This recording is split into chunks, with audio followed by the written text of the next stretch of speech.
지난주에 나눴던 말씀 14장이었죠. 애국 군대가 쫓아오는 것을 봤습니다. 이스라엘 백성이 애국 군대가 쫓아오는 걸 눈을 들어 보게 되죠. 그러더니 그들에게 두려움이 임했습니다. 우리가 눈을 들어 세상을 보니, 환경을 보니, 처한 환경을 보니 두려움만 임하더라라는 거예요. 사도 베드로가 물을 걷다가 바람을 보았죠. 그럴 때 바다에 빠지더라는 거예요. 세상 속으로 빠져들더라는 겁니다. 예수님만 바라보시기 바래요. 어떤 상황 속에서도, 어떤 환경 속에서도 그 환경을 보지 마시고 주님을 보시기 바랍니다. 마른 땅의 은혜는 믿음 있는 자만이 누릴 수 있습니다.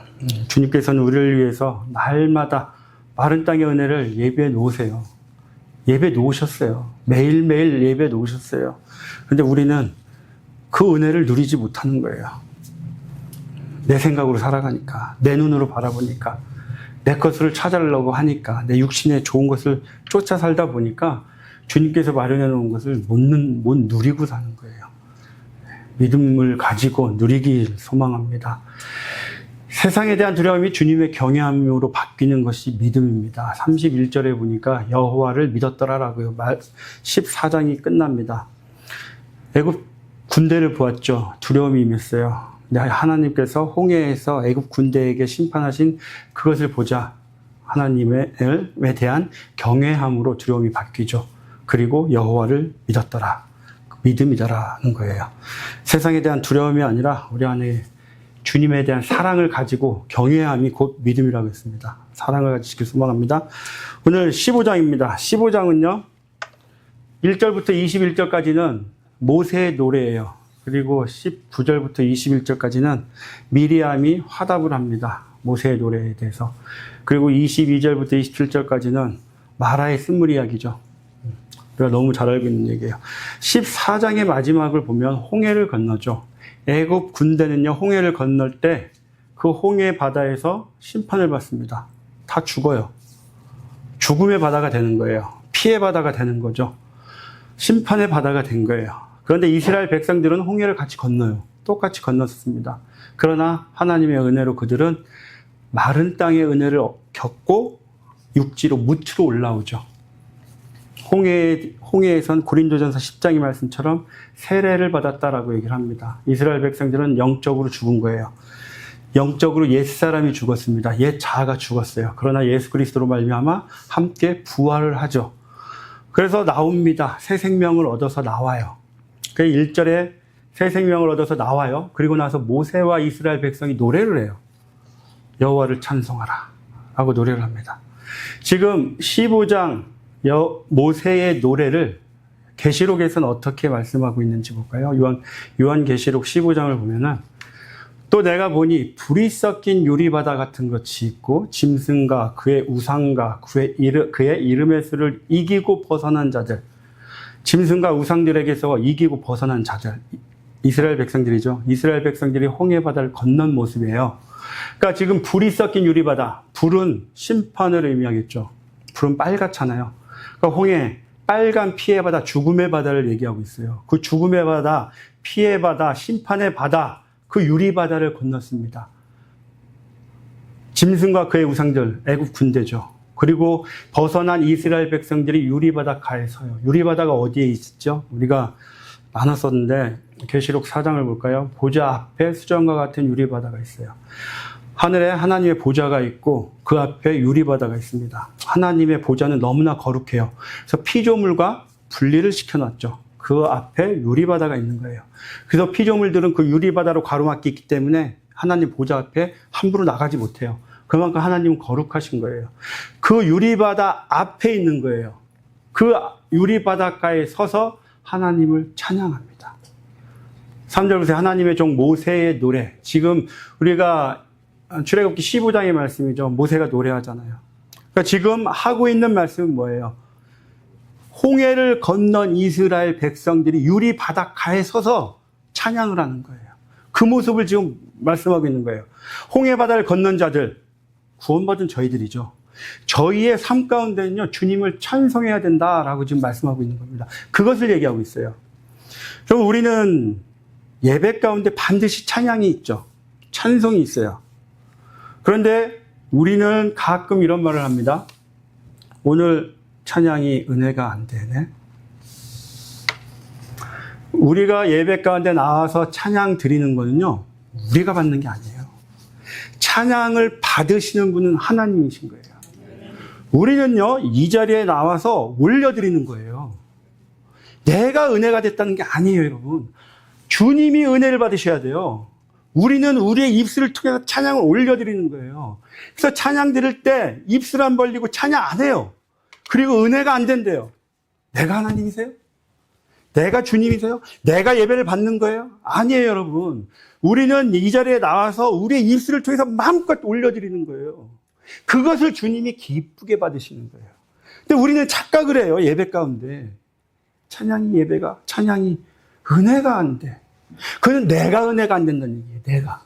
여러분, 착각하지 마세요. 제발 예배 가운데는요, 찬양은요, 주님이 받으시는 거예요. 그래서 우리가 온 마음과 정성을 다해서 목청껏 외치는 거예요. 그게 찬양이에요, 여러분. 그래서 우리는 찬양을 올려드려야 돼요. 우리의 입술을 통해서 온 마음을 다해서 제발 예배 드릴 때 몸껏 외치세요. 주님은 다 보고 계세요. 너가 나를 이렇게 예쁘게 찬양하는구나. 오늘 1절부터 21절까지 계속해서 주제가요, 그거예요. 계속해서 지금 3번에 걸쳐서 얘기를 할 텐데 계속 주제는 하나입니다. 찬송해, 찬송해, 찬송해. 그래서 이때 모세와 이스라엘 자손이 이 노래로 여호와께 노래하니, 지금 1절부터 21절, 18절까지를 먼저 보면요, 구조를 보잖아요. 1절부터 12절까지는 하나님께서 하신 일을 말씀하고 있어요. 그리고 13절부터 18절까지는 읽어보시면 하나님께서 하실 일들, 앞으로 이스라엘 백성을 홍해를 건너게 하셨어요. 그리고 나서 이스라엘에게 행하실 일들을 말씀하고 계세요. 그런데 여기서 왜 하나님께서 앞으로 행하실 일들을 모세의 입을 통해서 고백해 하실까? 왜 고백해 하셨을까? 그거는요, 똑같습니다. 하나님께서 하실 일에 찬송으로 응원해. 우리가 이 말씀을 잘 들어보면, 찬송으로 응원? 우리가 감히 하나님을? 그렇게 우리가 오해할 수 있는데요. 그런 이 의미가 뭐냐면, 예를 들게요. 아빠가요, 집에 아버지가 조기 축구회를 해요. 근데 어느 날 갑자기 가족들이 나가서 열심히 응원을 합니다. 어느 날 갑자기 나와서 가족들이 아빠, 아버지 응원을 해줘요. 그럼 그 아빠가 축구를 합니다. 조기 축구회. 한때 가족이 나온 걸 보면 힘이 나겠죠. 그거를 보면서 어떤 마음이 들까요? 참 자식 잘났다. 낳길 잘했네. 하나님께서 우리를 볼 때 그런 거예요. 내가 잘 만들었구나. 나한테 이렇게 찬양과 찬송하고. 하나님은요, 우리가 응원을 하건 안 하건 다 행하세요. 우리 없으셔도 다 행하실 수 있는 분이세요. 그런데 우리를 굳이 하나님의 일에 끼어들게 하시는 거예요. 왜요? 너네도 은혜 받고 내가 살아있는 걸 알고 나를 찬양해, 찬송해. 그 목적인 거예요. 그래서 우리가 하나님을 찬양하잖아요. 찬송하고 응원을 하는 거예요. 그러면요, 결국에 누가 더 은혜를 받냐? 응원하잖아요. 응원하는 사람이 결국에는 그 아버지랑 같이 돼 있어요. 아버지가 하는 일을 같이 응원하다 보면 같이 들어가 있고, 결국엔 내가 그 안에 들어가서 내가 하고 있는 거예요. 지금 주님은 그걸 원하시는 거예요. 응원해라. 그 의미는 함께 들어와서 나와 함께 하자. 하나님이 보시기에 너무나 이쁘니까 우리에게 찬송하면서 나를 응원해. 너희 없어도 돼. 함께 가자. 우리를 위해서. 우리가 그래서 삶 가운데 우리의 입술을 통해서 주님을 찬양하고 찬송하잖아요. 어느 순간 내가 주님과 같은 길을 가고 있는 거예요. 같은 걸 바라보고 있는 거예요. 오히려 내가 더 큰 믿음이 되는 거예요. 그래서 입술을 통해서 찬양하고 찬송해라. 그렇게 지금 말씀하고 있는 거예요, 지금. 이해 가시나요? 얼굴들이 너무 굳으셔갖고 지금. 이때 모세와 이스라엘 자손이 이 노래로 여호와께 노래하니. 1절 잘 보시잖아요. 1절과 2절을 잘 보세요. 주어를 보세요, 주어. 여호와를 찬송하라. 내가 찬송할 거다. 2절. 내가 그를 찬송할 것이요. 내가 그를 높이리라. 모세가 그래요. 1인칭 시점으로 계속 찬송한대요. 근데 21절 미리암이 화답을 하잖아요. 21절에. 21절 미리암이 그들에게 화답하여 이르되 주어가 너희 눈으로 바뀌어요. 너희는 여호와를 찬송해라. 1인칭 시점에서요. 1인칭 나만 찬양하다가 이제 미리암이 얘기하는데 너희들이 찬양해. 그 얘기는 지금 결국에 오늘날 보면 우리에게 얘기하는 거예요. 우리에게 하나님을 찬양해라. 찬양해라. 이게 1절부터 21절까지 주제인 거예요. 우리도 하나님을 찬양해야 됩니다. 그런데요, 미리암의 노래, 미리암이 찬양을 해요. 지금 홍해를 건넜어요. 홍해를 건너자마자 땅에 도착했어요. 그리고 미리암이 하나님의 구원의 노래를 합니다. 시작을 했어요. 이 미리암의 노래가 완성이 됩니다. 중간에요. 우리가 노래 전에 미리암의 노래가 완성이 되는 노래가 있어요. 어딜까요? 누구의 노래일까요? 미리암이 히브리어잖아요. 미리암의 헬라어가 뭔 줄 아시나요? 마리아입니다. 마리아. 누가복음 1장 46절부터 55절까지 보잖아요. 마리아가 노래를 해요. 마리아, 미리암의 노래, 구원 사역의 시작을 했어요. 그럼 마리아, 예수님이 이 땅에 오신 거잖아요. 그래서 그 미리암의 노래가 성취되고 완성이 되는 게 마리아의 노래인 거예요. 그래서 미리암이 히브리어고 마리아가 히브리어의 헬라 번역인 겁니다. 그래서요, 미리암의 노래와 마리아의 노래는 쌍이에요, 쌍. 시작과 완성입니다. 누가복음 1장 46절부터 55절까지 마리아가 이르되 내 영혼이 주를 찬양하며 내 마음이 하나님 내 구주를 기뻐하였으면 그의 여종의 비천함을 돌보셨습니다. 보라, 이제후로는 만세의 날을 복이 있다 일컬으리로다. 비천함과 미리암, 마라 같은 의미예요. 천하다, 비천하다, 쓰다, 괴롭다, 그 의미입니다. 마리아가 처녀의 몸으로 비천한 몸이었지만 성령의 인탐으로 예수님을 낳잖아요. 주님께서 높여주시잖아요. 구원의 완성을 얘기한 겁니다. 그래서요, 21절까지 미리암의 노래가 나오죠. 미리암, 마라예요. 미리암의 어원이 마라입니다. 마라. 그래서 22절부터 마라의 이야기가 이어져서 나오는 거예요. 22절 모세가 홍해에서 이스라엘을 인도하며 그들이 나와서 스루 광야에 들어가서 스루 광야는 이렇게 시나이 반도가 있죠. 시내산이 있는 남쪽이에요. 북서쪽입니다. 북서쪽이에요. 거기서 사흘길을 걸었으나 물을 얻지 못하고 22절의 말씀을 여러분 잘 묵상해 보세요. 잘 읽어보세요. 요한복음에 떠오르는 장이 있죠? 복음서에서 요한복음 어디가 떠오르시나요? 예, 요한복음 2장이 떠오르죠. 사흘째 되던 날, 사흘길을 갔는데 물을 얻지 못했어요. 결핍이었죠. 요한복음 2장에서도 사흘째 되던 날, 포도주가 결핍되죠. 똑같이 물이 결핍되는 사건이에요. 그런데 이 문제를 해결해 주시는 거죠. 그래서 성경은요, 저희가 구약을 읽을 때건 어디를 읽을 때건 항상 예수님을 증거해요. 우리는 당연한 얘기인데라고 얘기하죠. 성경은 항상 예수님을 증거하고 예수님을 향해서 가고 있어요. 그래서 설교 시간에는요, 반드시 예수님으로 가야 되는 거예요. 여러분, 설교를 듣다가 예수님이 빠진 설교는 설교가 아닙니다. 잘못된 설교예요. 그래서 강연이에요, 강연. 좋은 말이에요, 그냥.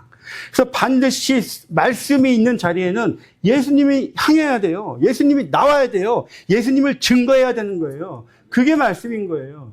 그런데 그 말씀을 놓치고 있는 거를 여러분, 그 말씀이 좋다고 은혜 받는다고 하지 마세요, 여러분. 예수님이 빠진 설교를 어떻게 은혜를 받을 수가 있나요? 그건 그냥 감동이에요, 감동. 예수님이 반드시 들어가야 돼요. 예수님께서 주시는 말씀, 예수님께서 주시는 은혜가 그게 정말 은혜인 거예요. 23절 마라에 이르렀더니 그곳 물이 써서 마시지 못하겠으므로 그 이름을 마라라 하더라. 마라, 쓰다란 얘기죠. 미리암이란 뜻입니다. 마라에 이르렀어요. 수르 광야입니다. 세상, 광야는 세상이죠. 세상에 들어왔어요. 그랬더니 마라에 이르렀습니다. 쓴 곳, 괴로운 곳에 이르렀어요. 그럴 때 이스라엘 백성들의 반응이 어떤가? 23절, 4절입니다. 모세를 원망합니다. 광야라는 세상에 들어왔어요. 마라를 만났습니다. 쓴 괴로움, 비천함, 그걸 만난 그런 상황을 대한 거예요. 그랬더니 누군가를 원망하고 불평하더라고요. 살면서 쓰라린 일이 있을 때요, 원망의 대상을 찾지 마시기 바래요. 우리는 꼭 찾아요. 꼭. 아담처럼 내 아내 때문에 그랬어요. 남편이 져서 그랬어요. 자녀들은 부모를 원망하고 남편과 아내는 서로를 원망하죠. 모든 문제는 저에게 있습니다. 나에게 있는 거예요. 내 십자가를 내가 져야 돼요. 그런데 우리는 자꾸 누구를 잡으려고 해요. 저 사람 때문이에요. 그러지 마시기 바래요. 나로서 시작합니다. 모든 문제는. 지금 이스라엘 백성들이 원망의 대상을 찾고 있는 거예요. 그리고 또 한번 볼까요? 백성이 모세에게 원망을 합니다. 이때가 언제예요? 지금 출애굽을 하자마자죠. 그런데요, 이것과 똑같은 일이 벌어집니다. 민수기 20장을 볼까요? 첫째 달. 이때는요, 광야 40년이 지났어요. 광야 40년이 지나고 지금 가나안 땅에 들어가기 바로 전이에요. 그런데 보세요. 이스라엘 자손 곧 온 회중이 신광야에 이르러 백성이 가데스에 머물더니 미리암이 거기서 죽음에 거기서 장사되니라. 회중이 물이 없으므로 똑같아요. 3절 백성이 모세와 다투어 말하여 이르되 우리 형제들이 여호와 앞에서 죽을 때 우리도 죽었더라면 죽을 뻔하였도다. 처음부터 40년간 이스라엘 백성들이 변한 게 없다는 거예요. 변하지 않습니다. 지금 이 말씀이 왜 무엇을 의미하냐? 40년, 처음부터 40년이 지난 그때까지 변한 게 하나도 없다. 그게 무엇을 의미할까요? 한국말에 그런 거 있잖아요. 검은 머리 가진 짐승은 들이는 게 아니다? 뭐 그런 거 있죠. 네. 안 변해요, 안 변해. 사람 안 변합니다. 변하지 않습니다. 그래서 필요한 게 예수님이에요. 예수님으로 인해서는 변해요, 우리가. 세상 사람이 사람을 변화시킬 수 없어요. 아무리 어떤 수를 써도 못 변합니다. 근데 예수님 만나니까 변하더라고요. 다 변했잖아요. 증인들이시잖아요, 증인들. 네. 절대 안 변할 것 같았는데 예수님 만나니까 나도 모르게 변해 있더라.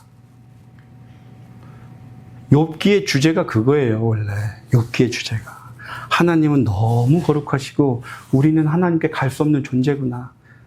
욥아, 내가 하늘의 기초를 닫고 땅의 기초를 놓을 때 너 뭐 했냐? 그 말씀을 물으세요. 그때 욥이 얘기합니다. 내가 한 게 없었구나. 아무것도 아니구나.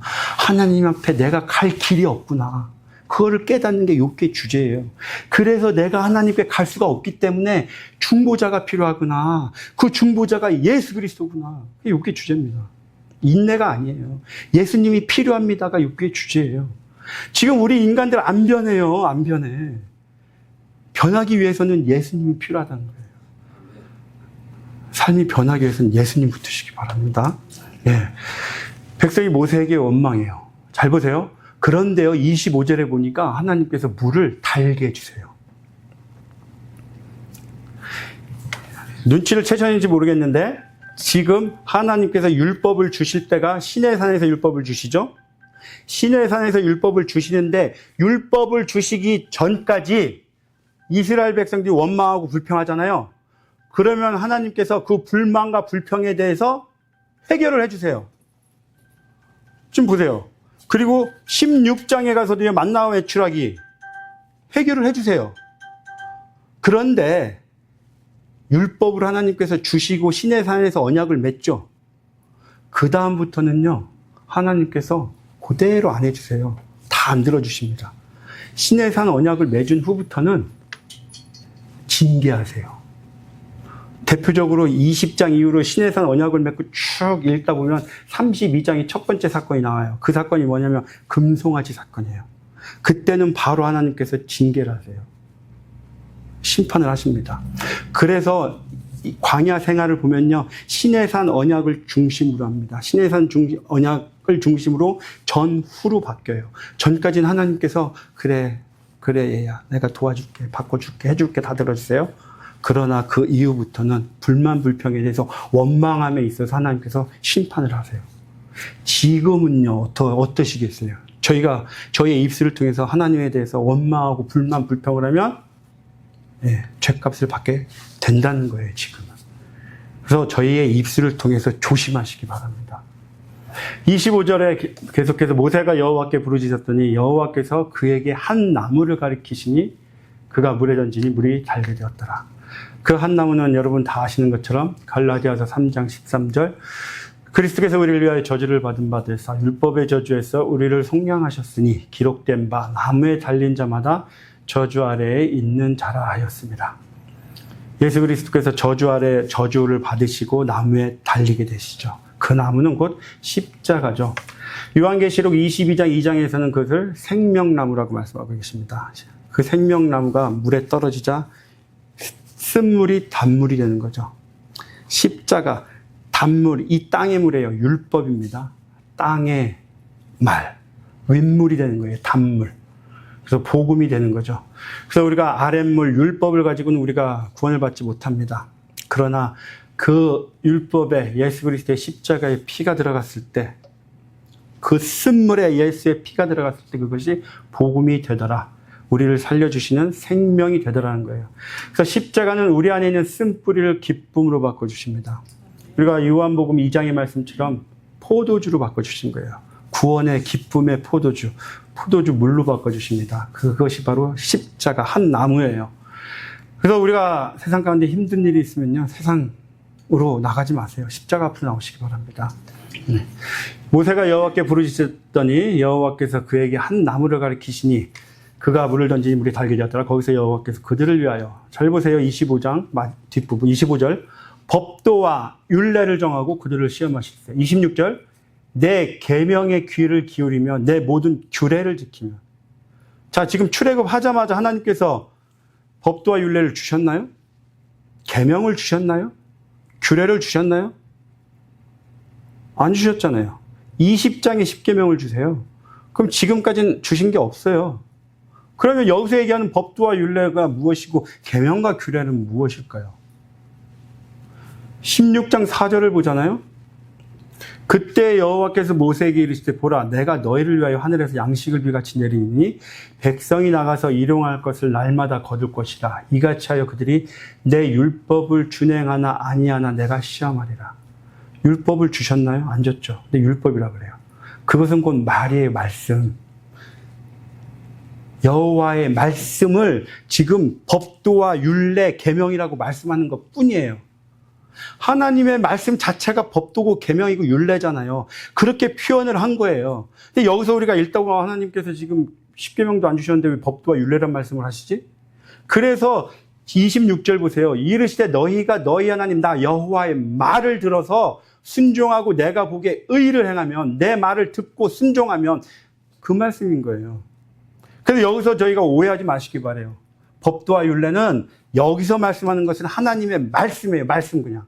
하나님의 말씀이 곧 계명이고 율법이잖아요. 율례잖아요. 그래서 아까 16장 4절에서 이미 하나님께서 율법을 보세요. 16장 4절 보면 하나님께서 안식일을 안 주셨죠. 그런데 지금 안식일을 맛보기로 보여주시잖아요. 5절에. 여섯째 날에는 그들이 거둔 것을 준비할지니 날마다 거두던 것에 갑절이 되리라. 일곱째 날은 안식해라. 안식일을 아직 안 주셨어요. 20장에 주세요. 그러나 이미 이때 말씀으로 언급해 주시는 거예요. 이 자체가 계명이고 율법이란 얘기예요. 법도란 얘기예요. 이해가 되셨죠? 네. 26절 나는 너희를 치료하는 여호와임이라. 라파. 여호와 라파죠. 하나님께서 우리를 치료하십니다. 아멘. 우리 영적, 육적인 아픔들 다 치료해 주세요. 그런데요, 치료를 할 때요, 그냥 치료해 주시지 않습니다. 반드시요, 고통이 따르게 되어 있어요. 호세아서 7장 볼까요? 내가 이스라엘을 치료하려 할 때 라파입니다. 에브라임의 죄와 사마리아의 악이 드러나도다. 그들은 거짓을 행하며 안으로 들어가 도둑질하고 밖으로 떼지어 노략질하며 내가 모든 악을 기억하였음을 그들이 마음에 생각하지 아니하였거니와 이제 그들의 행위가 그들을 애워싸고 내 얼굴 앞에 있도다. 치료하실 때 먼저 악을 드러내신대요. 우리가 영적으로 아파요. 근데 주님께서 우리를 치료해 주시잖아요. 그 주님 앞에 우리가 나오잖아요. 내 안에 있는 죄악들을 먼저 드러내 주신대요. 그리고 그것을 보게 해 주시는 거예요. 그러면 내가 얼마나 아플까요? 내 죄악이 드러나는 거예요. 그 고통이 있겠죠. 그 고통을 통해서 울부짖는 거예요. 회개하는 거예요. 올바른 회개는 그래서 내가 내 죄를 보는 거예요. 내 죄를 보고 내가 이렇게 악한 존재였구나. 내가 어떻게 이렇게 악할 수가 있지? 그래서 그것을 주님 앞에 통회자복하는 거예요. 그게 회개입니다. 그게 치료가 되는 거예요. 그래서 주님께서 우리를 치료하실 때는요, 죄를 드러나게 하시고 그것을 깨닫게 해주세요. 그리고 그 죄를 도려내십니다. 얼마나 아프겠어요. 그 아픔이 우리 안에 있어야 돼요. 그래야지 치유가 되고 치료가 되는 겁니다. 그래서 내가 주님의 말씀이 선포될 때 주님의 말씀이 들어왔어요. 아파요. 감사함으로 받으세요. 아, 치유되는 거구나. 나 아프니까 듣기 싫어. 나 아프니까 주님 절리 가세요. 더 이상 예배 안 나올래요. 주님이 선포하는 말씀이 나한테 너무 아픕니다. 더 죄악으로 빠지는 거죠, 여러분. 아플 때는요, 더 엎드리세요. 십자가 앞에 더 엎드리시고 더 울부짖으세요. 더 울기 바랍니다. 그 아픔을 드러내세요. 그래야지 온전한 치유가 일어나요. 내 안에 정말 쓴뿌리가 있잖아요. 그 쓴뿌리가 드러나야 돼요. 드러나지 않으면 자꾸 숨습니다. 깊은 데로 숨고 숨어요. 계속 드러내서 빼내야 돼요. 주님 앞에. 그럴 때 내 안에 있는 쓴뿌리가 온전히 치유가 되는 역사가 일어납니다. 네. 27절 엘림에 이릅니다. 엘림이 어디냐면요. 여러분 수르 광야가 이렇게 있으면 수르 광야에 들어와서 중간 정도에 마라가 있는 거예요. 그리고 수르 광야 끝부분에 엘림이 있습니다. 이 수르 광야를 지나면 16장 1절에 신광야에 들어가는 거예요.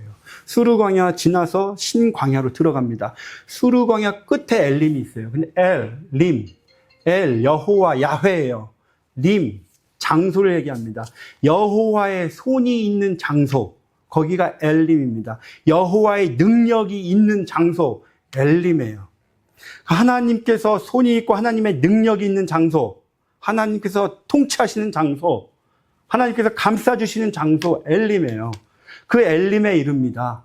거기에 물샘 12이 있죠. 12지파를 상징하죠. 종려나무는 이스라엘 백성들을 상징합니다. 70그루, 70그루죠. 야곱이 애굽으로 올 때 처음에 70가족이 오죠. 그래서 이 70그루는 종려나무 70그루, 이스라엘 전체를 의미하는 거예요. 그러니까 12지파와 이스라엘 전체, 지금 한 200만 명 되는 이스라엘 전체가 엘림에 온 거예요. 엘림에 도착한 거예요. 그리고 거기서 그들이 물 곁에 장막을 치니라, 안식하더라 라는 겁니다. 십자가의 도, 십자가죠. 아까 한 나무였어요. 그 한 나무를 통해서 우리를 엘림으로 인도하더라는 거예요. 엘림은 곧 안식의 장소인 거예요. 그래서 말씀을 정리합니다. 수르 광야, 세상에 도착을 했어요. 홍해를 건넜습니다. 광야에 임했어요. 우리가 살다 보니까 마라에 도착합니다. 괴로움이 임해요. 고난이 임해요. 아픔이 임했어요. 그때 십자가가 있어요. 십자가를 붙들지 않고 원망과 불평에 있잖아요. 그 사람은 여전히 마라에 머뭅니다. 마라에 머물면서 여전히 괴롭고 쓴나날을 보내게 되어 있어요. 그런데 그 마라에 임했을 때 내가 십자가를 붙드세요. 십자가 앞에 나와서 내 안에 있는 모든 것을 내뱉으세요.